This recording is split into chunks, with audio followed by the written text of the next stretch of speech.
The first episode, Pendragon Circle, The Rise of Merlin, aims to reintroduce the Arthurian legend through a darker, more grounded fantasy lens, and for the most part it succeeds.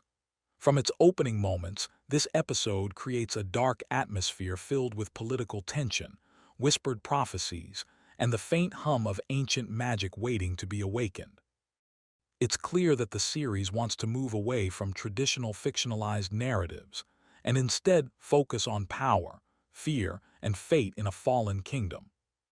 The episode centers on an insecure young Merlin, who is portrayed not as a fully trained wizard, but as a reluctant character plagued by visions he barely understands.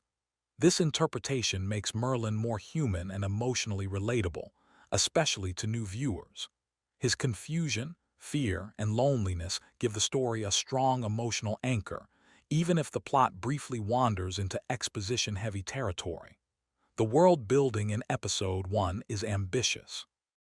We are introduced to rival factions, secret councils, and the Pendragon Circle itself, a mysterious organization shrouded in symbolism and quiet menace.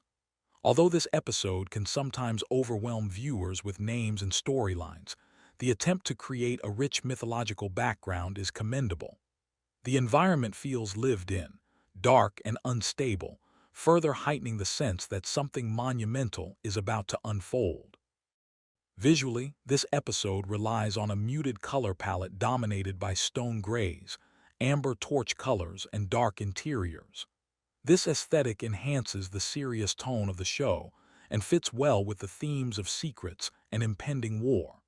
The production design doesn't feel flashy at every turn, but it's consistent and evocative enough to support the story without becoming distracting.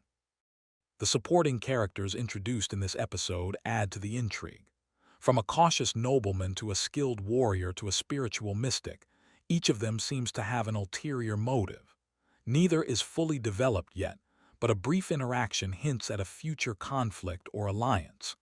The show wisely plants these seeds early, offering long-term storytelling rather than temporary solutions. One of the strengths of this episode is its packing. It takes time to create atmosphere and character, and resist the urge to take on big actions.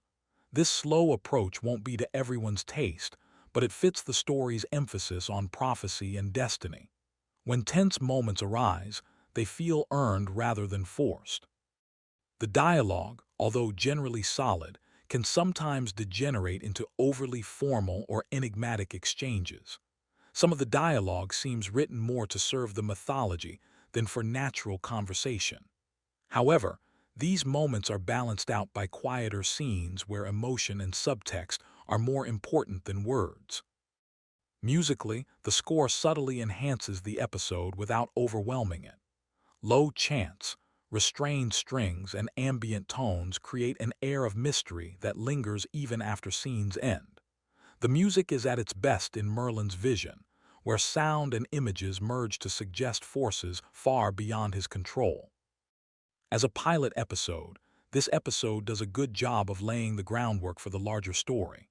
It raises important questions about leadership, sacrifice, and whether destiny is something to embrace or resist. There's no dramatic cliffhanger, but it ends with a sense of quiet inevitability that encourages the viewer to continue.